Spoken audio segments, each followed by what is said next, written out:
तो फिल्म की शुरुआत में हमें बताया जाता है, ये कहानी है ओपेनहाइमर, एक साइंटिस्ट की जिसने एटॉमिक एनर्जी में अपना नाम बनाया। उसको फादर ऑफ एटॉमिक भी कहा गया। इस कहानी में हमें दिखाया गया है, अगर इंसान चाहे तो क्या कुछ नहीं कर सकता, उसकी सोच कहाँ तक नहीं जा सकती। और इसी तरह ओपेनहाइमर ने भी किया। उनकी सोच बहुत आगे तक की थी, लेकिन वो ये नहीं जानते थे कि उनकी सोच किसी को तबाह कर देगी। ये एक सच्ची कहानी है। जब हिरोशिमा और नागासाकी पर एटम बॉम्ब गिराया गया, वो ओपेनहाइमर ने बनाया था और उनके एटम बॉम्ब की वजह से 2 लाख से ज्यादा लोग मारे गए और कई सालों बाद भी उस बॉम्ब का असर रहा। ओपेनहाइमर ने पहला एटॉमिक बॉम्ब बनाया था जिसका नाम था मैनहट्टन प्रोजेक्ट। और हमारी कहानी भी इसी बारे में है, ओपेनहाइमर का ये सफर किसके साथ और कैसा गुजरा। तो कहानी शुरू होती है और हमें ओपेनहाइमर दिखाए जाते हैं। इस वक्त उन पर एक केस चल रहा था। ये केस उनके गद्दार होने के बारे में था कि वो मुल्क के गद्दार हैं। लेकिन ये इल्जाम उन पर क्यों लगा? तो कहानी जाती है यहाँ से पास्ट यानी माजी में। हम एक कोर्ट को देखते हैं जहाँ पर कुछ लोग बैठे हैं। ये एक छोटा सा कोर्ट था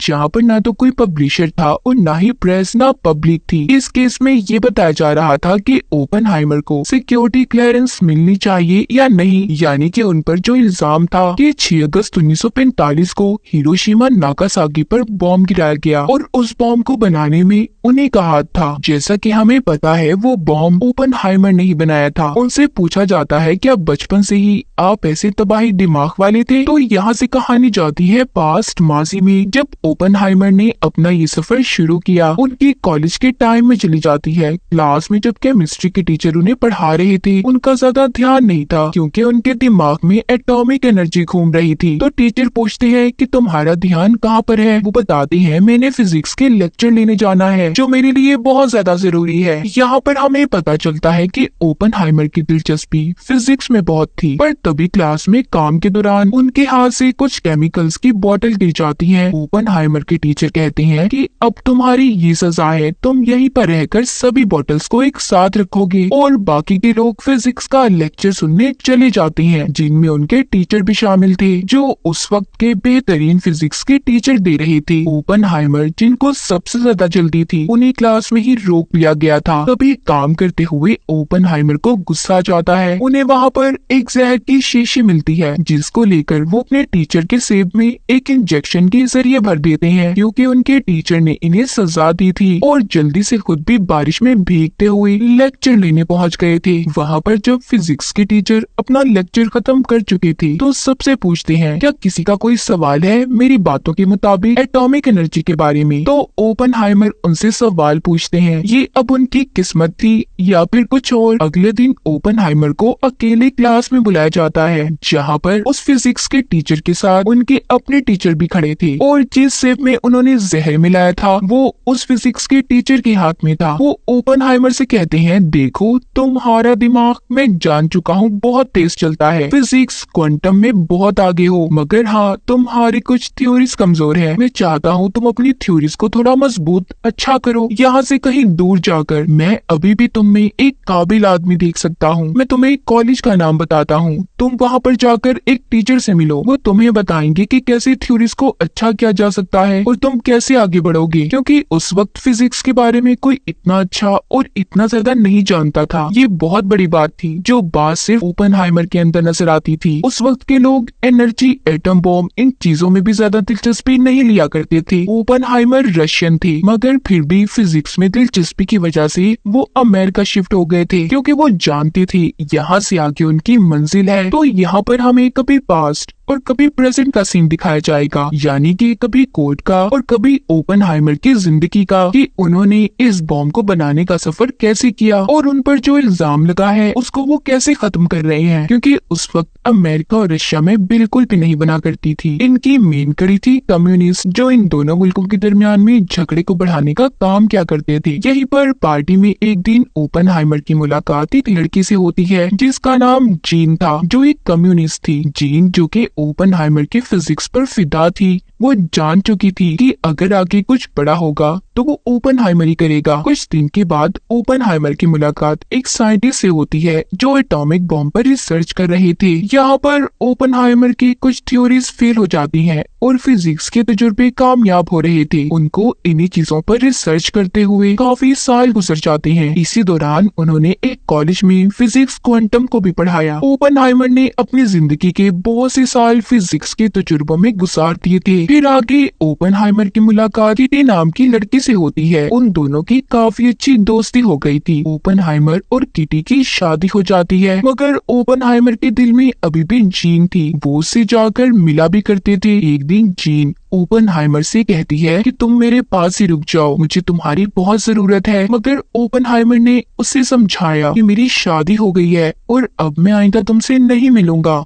दोनों का दूर जाना ही ठीक रहेगा। एक दिन उनके ऑफिस में अमेरिकन जनरल आते हैं। वो बताते हैं कि हमें पता चला है कि रशिया में भी एटॉमिक बॉम्ब पर काम किया जा रहा है। अगर उन्होंने हमारे से पहले एटॉमिक बॉम्ब को बना लिया तो हमारा खात्मा जल्दी हो जाएगा। मैं समझता हूँ आपसे ज्यादा अच्छा एटॉमिक एनर्जी के बारे में कोई नहीं जानता, इसलिए मैं चाहता हूँ आप हमारे लिए एक ऐसा बॉम्ब बनाएं। मगर इस काम के लिए ओपेनहाइमर बताते हैं कि हमें इस बॉम्ब को पूरा करने के लिए बहुत सारी साइंटिस्ट, एक बड़ी जगह और बहुत सारे पैसों की जरूरत है। सब चीजों का बंदोबस्त कर लिया गया था। इस काम के लिए एक बहुत बड़ी जगह ली जाती है, एक शहर बसाया जाता है। ओपेनहाइमर ने साइंटिस्ट की टीम को भी जमा कर लिया था। साथ ही वहाँ पर उनकी फैमिलीज भी शिफ्ट हो गई थी, क्योंकि ये काम कुछ सालों तक चलना था। यहीं पर ओपेनहाइमर के पास एक साइंटिस्ट आता है जो अपने इक्वेशंस के चलते बताता है कि ये काम बहुत खतरनाक है। अगर एटॉमिक एनर्जी का इस्तेमाल करते जरा सी भी गलती हुई तो एक ब्लैक होल बन सकता है जो इर्द गिर्द के एरिया को तबाह कर देगा। तो अब इस बात का पता करने के लिए ओपेनहाइमर एल्बर्ट आइंस्टाइन के पास जाते हैं। उनका भी कहना यही था कि अगर तबाही हुई तो एक बड़े पैमाने पर होगी। यहाँ से सीन दोबारा कोर्ट का दिखाया जाता है जहाँ पर यही बातें चल रही थी। ओपेनहाइमर से सवाल जवाब किए जा रहे थे कि तुमने इतनी बड़ी तबाही को अपने सिर क्यों लिया। तो किसी का यहाँ पर ये कहना था कि ये एटम बॉम्ब हम लोगों के लिए बनाना जरूरी था।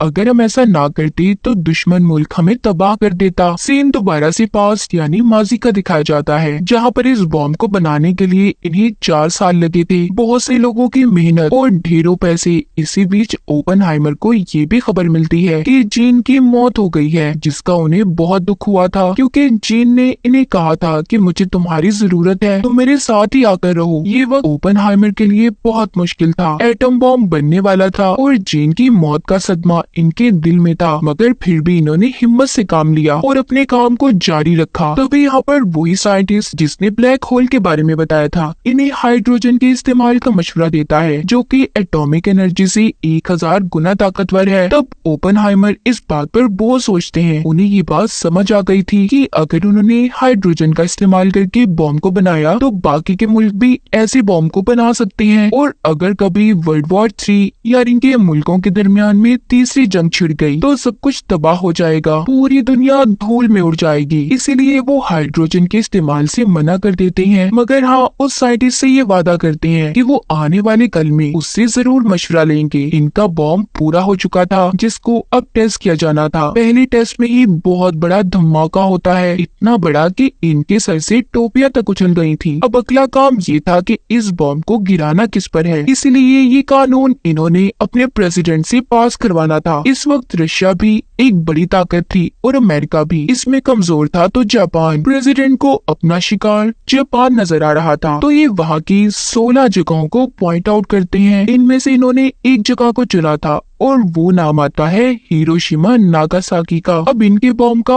आखिरी टेस्ट होना था। उस दिन बारिश हो जाती है और इसी वजह से वो टेस्ट भी रुक गया था। इसी दौरान इनके जनरल को भी न्यूयॉर्क पहुंचकर सारी इन्फॉर्मेशन देनी थी कि आखिर इतने सालों में इन्होंने इतनी मेहनत करके जो चीज बनाई है वो सच में काम भी करती है या नहीं। और इस आखिरी टेस्ट के कुछ घंटों पर ही कई सारे लोगों की उम्मीदें जुड़ी हुई थी। फिर बारिश रुक जाती है, सब लोग अब अपनी सांसें थाम लेते हैं। शुरुआत होती है है ऐसे धमाके की जिसने अपना नाम बना लिया। ये धमाका इतना बड़ा और इतना खतरनाक था कि जमीन तक हिल गई। इनका बॉम्ब बनाने का तजुर्बा कामयाब हो गया था। सभी बहुत खुश थे और अब ये बॉम्ब हिरोशिमा पर गिराने के लिए तैयार होते हैं। और जब ऐसा किया गया, जहाँ पर अमेरिका की गवर्नमेंट बहुत खुश थी, वहीं पर ओपेनहाइमर का दिल उदास था। उन्हें दुख हो रहा था कि उनकी वजह से कितनी फैमिलीज खत्म हो गई, बहुत से बच्चे माओ से जुदा हो गए, उनके फ्यूचर तबाह हो गए। वो हादसा इतना दर्दनाक था। ओपेनहाइमर की आंखों में वही मंजर घूम रहा था। वो अपनी इस कामयाबी के बाद जब अमेरिका में स्पीच देते हैं तो वो सिर्फ बाहर से खुश थे,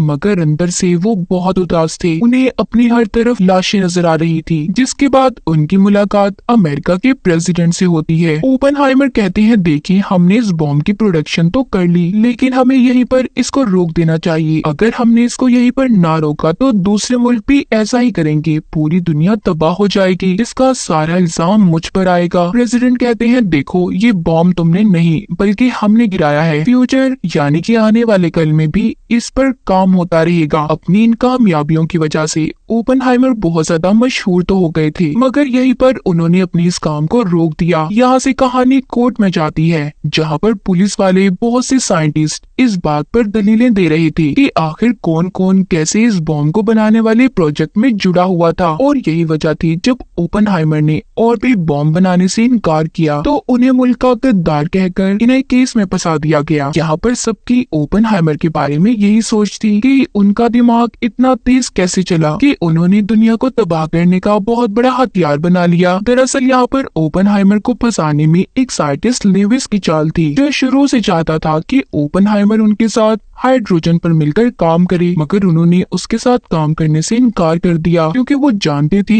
इस काम से बहुत बड़ी तबाही हो सकती है। और उसी ने ओपेनहाइमर को केस में भी फंसाया था। अब यहाँ पर कोर्ट में ओपेनहाइमर की बीवी आती है, जिसके पास उस साइंटिस्ट के खिलाफ सबूत थे, जिसकी बिना पर ओपेनहाइमर को रिहा कर दिया गया। अब उनके बनाए जाने वाले बॉम्ब्स पर और भी काम किया जाने लगा। कहानी के आखिर में हमें ओपेनहाइमर एल्बर्ट आइंस्टाइन के पास दिखाए जाते हैं, जो उनसे बॉम्ब में हाइड्रोजन के इस्तेमाल का पूछते हैं, जिस पर उनका जवाब था, जरा देखकर और संभल कर, क्योंकि हाइड्रोजन का बॉम्ब में इस्तेमाल बड़ी तबाही ला सकता है। और इस तबाही का मैंने तुम्हें एटम बॉम्ब बनाने से पहले भी बताया था। तो मूवी तो यहाँ पर खत्म हो गई, पर आगे क्या होने वाला था ये कोई भी नहीं जानता। लेकिन ओपेनहाइमर को पहले ही इन तबाहियों का अंदाजा हो रहा था। वो आसमान की तरफ देखते हैं और इसी के साथ इस फिल्म की कहानी यहीं पर खत्म हो जाती है।